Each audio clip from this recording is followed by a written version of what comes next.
ವಿಶೇಷವಾದಂತ ಒಬ್ಬ ವ್ಯಕ್ತಿ ಈ ರಾಜ್ಯಕ್ಕೆ ಸಚಿವ ಸಂಪುಟದಲ್ಲಿ ಅವರು ಸಚಿವರಾಗಿದ್ದಾರೆ. ಆದ್ರೆ ಕಳೆದ ಎರಡೂವರೆ ವರ್ಷದಲ್ಲಿ ಅವರ ಸಾಧನೆ ಈ ಕ್ಷೇತ್ರಕ್ಕೆ ಏನು ಅಂತ ನಾವು ಒಂದ್ಸರಿ ಯೋಚನೆ ಮಾಡಿದಾಗ ಅವ್ರ ಕಾರ್ಯಕರ್ತರು ಹೇಳ್ತಾರೆ, ಏನು ಕಂಡೇ ಇರಲಿಲ್ಲ, 80 ವರ್ಷದಿಂದ 78 ವರ್ಷಗಳಿಂದ ಈ ಕ್ಷೇತ್ರ ಅಭಿವೃದ್ಧಿನೇ ಆಗಿಲ್ಲ ಅಂತ. ಆದ್ರೆ ಒಬ್ಬ ದಲಿತನಿಗೆ 2.5 ವರ್ಷದಿಂದ ದರ್ಗಾಸ್ ಕಮಿಟಿಯಲ್ಲಿ ಎಷ್ಟು ಎಕರೆ ಸ್ಯಾಂಕ್ಷನ್ ಮಾಡಿಸ್ಕೊಟ್ಟಿದ್ದಾರೆ ನಿಮ್ಮ ಸಚಿವರು? ಅಥವಾ ಹಿಂದುಳಿದಂತ ಸಮಾಜಕ್ಕೆ ಇಡೀ ಕ್ಷೇತ್ರದಲ್ಲಿ ಎಷ್ಟು ಜನ ಬೋರ್ವೆಲ್ ಹಾಕ್ಸ್ಕೊಟ್ಟಿದ್ದಾರೆ? ಅಥವಾ ನಿರುದ್ಯೋಗಿ ಯುವಕರಿಗೆ ಎಷ್ಟು ಜನಕ್ಕೆ ಐರಾವತಿಯಲ್ಲಿ ಕಾರ್ ಕೊಡಿಸಿದ್ದಾರೆ? ಅಂದ್ರೆ ಅಭಿವೃದ್ಧಿ ಅಂತ ಹೇಳಿದ್ರೆ ಏನು? ಅಭಿವೃದ್ಧಿ ಅಂದ್ರೆ ಶೈಕ್ಷಣಿಕವಾಗಿ, ಆರ್ಥಿಕವಾಗಿ ಎಲ್ಲ ಸಮುದಾಯಗಳನ್ನ ಒಟ್ಟಾಗಿ ತಗೊಂಡೋಗಿ ಅವರನ್ನ ಅಭಿವೃದ್ಧಿ ಮಾಡೋದು, ಅದು ನಾವು ಅಭಿವೃದ್ಧಿ ಅನ್ಕೊಂಡಿರೋದು. ಅಭಿವೃದ್ಧಿ ಅಂತ ಹೇಳಿದ್ರೆ ಸರ್ಕಾರದ 26 ಎಕರೆಯನ್ನ ಮಂಜೂರು ಮಾಡಿಸ್ಕೊಳ್ಳೋದು ಅಂತ ನೀವು ಅನ್ಕೊಂಡಿರೋದು, ಅಥವಾ ಸರ್ಕಾರಿ ದೇವಸ್ಥಾನಗಳನ್ನ ನಿಮ್ಮ ಖಾತೆಗೆ ಮಾಡಿಕೊಳ್ಳುವಂತದ್ದು ನಿಮ್ಮ ಅಭಿವೃದ್ಧಿ, ಅಥವಾ ಏನು ಇವತ್ತು ಬಡ ಜನ ಇವತ್ತು ಅವ್ರದೇ ಆದಂತ ನಿತ್ಯ ಕೆಲಸಗಳನ್ನು ಮಾಡಿಕೊಳ್ತಾ ಇರ್ತಕ್ಕಂಥದ್ದನ್ನ ಒಕ್ಕಲೆಬ್ಬಿಸುವಂತದ್ದು ನಿಮ್ಮ ಅಭಿವೃದ್ಧಿ. ಈ ಅಭಿವೃದ್ಧಿಗಳನ್ನ ಈಗಾಗಲೇ 2.5 ವರ್ಷದಿಂದ ಈ ಕ್ಷೇತ್ರದ ಜನ ನೋಡಿದ್ದಾರೆ. ಜನ ನಮ್ಮ ಜೊತೆ ಬರ್ಲಿಕ್ಕೆ ಇದ್ದಾರೆ.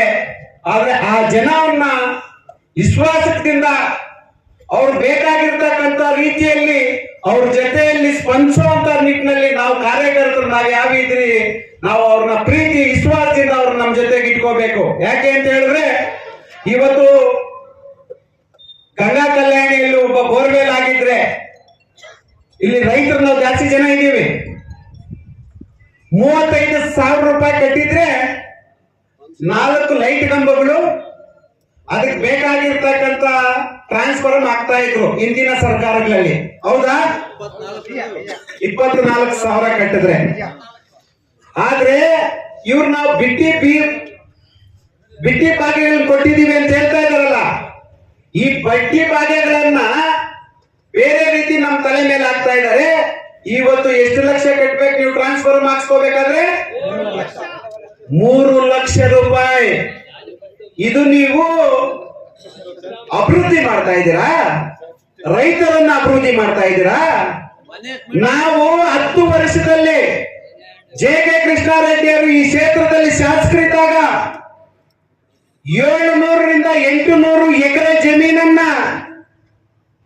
ದಲಿತರಿಗೆ, ಪರಿಶಿಷ್ಟ ಜಾತಿ, ಪರಿಶಿಷ್ಟ ಪಂಗಡ, ಹಿಂದುಳಿದ ವರ್ಗ ಎಲ್ಲ ಸಮುದಾಯಗಳಿಗೂ ಸಹ ನಾವು ಹಕ್ಕುಪತ್ರವನ್ನ ಕೊಟ್ಟಿದ್ದೇವೆ.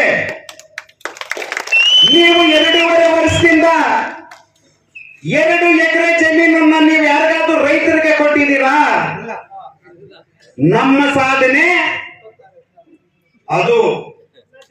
ಎಲ್ಲ ಸಮುದಾಯಗಳನ್ನ ಪ್ರೀತಿ ವಿಶ್ವಾಸದಿಂದ ಕಾಣ್ತಾ ಇದ್ದೀವಿ. ಬಡ ಯುವ ಪೀಳಿಗೆಗೆ 10 ವರ್ಷದಲ್ಲಿ ನಾವು 250ಕ್ಕಿಂತ ಹೆಚ್ಚು ಕಾರುಗಳನ್ನ ಕೊಟ್ಟಿದ್ದೀವಿ. ನೀವು ಸಚಿವರಲ್ವಾ? ಸಚಿವ ಸಂಪುಟದಲ್ಲಿ ಇರ್ತಕ್ಕಂಥವ್ರಲ್ಲ ನೀವು?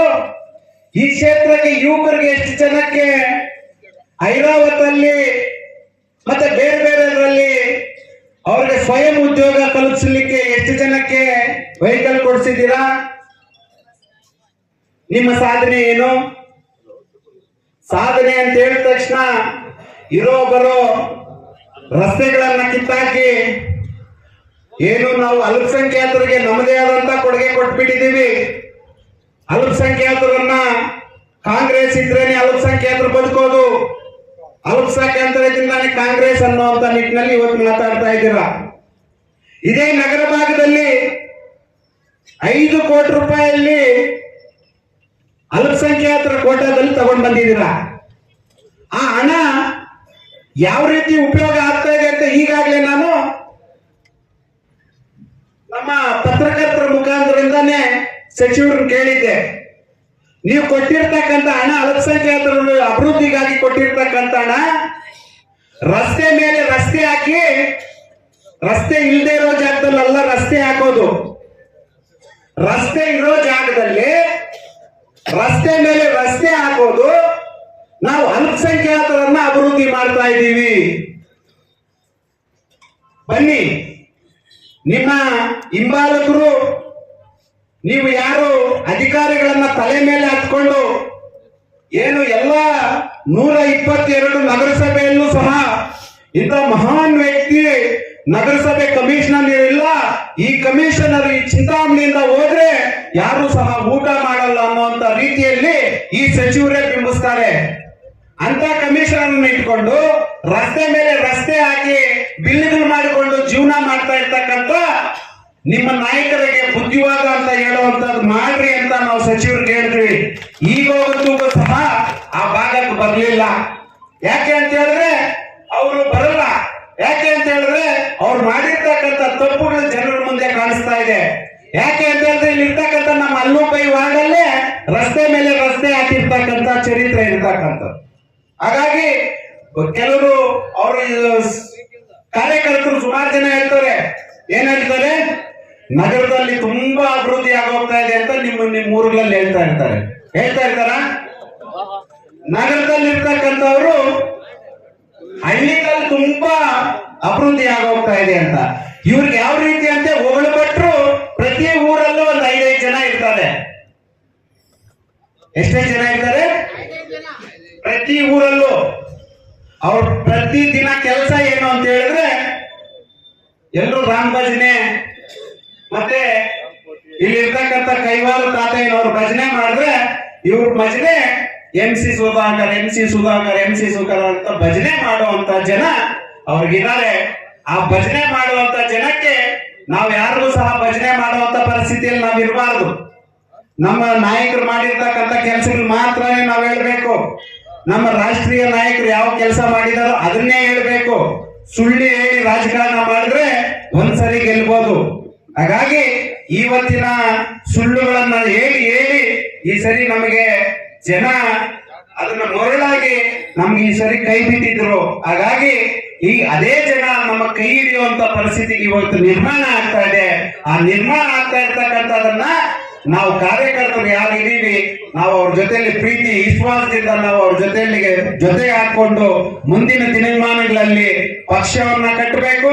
ಬೂತ್ ಮಟ್ಟದಿಂದ ಪಕ್ಷವನ್ನ ಕಟ್ಟಿ ಈ ಕ್ಷೇತ್ರದಲ್ಲಿ ಎಲ್ಲ ಬರುವಂತ ಗ್ರಾಮ ಪಂಚಾಯತಿಯಿಂದ ಹಿಡಿದು ಬರುವಂತ MLA ಎಲೆಕ್ಷನ್ ತನಕ ನಾವು ಪಕ್ಷವನ್ನ ಗಟ್ಟಿಯಾಗಿ ಕಟ್ಟುವಂತ ಕೆಲಸ ಆಗ್ಬೇಕು.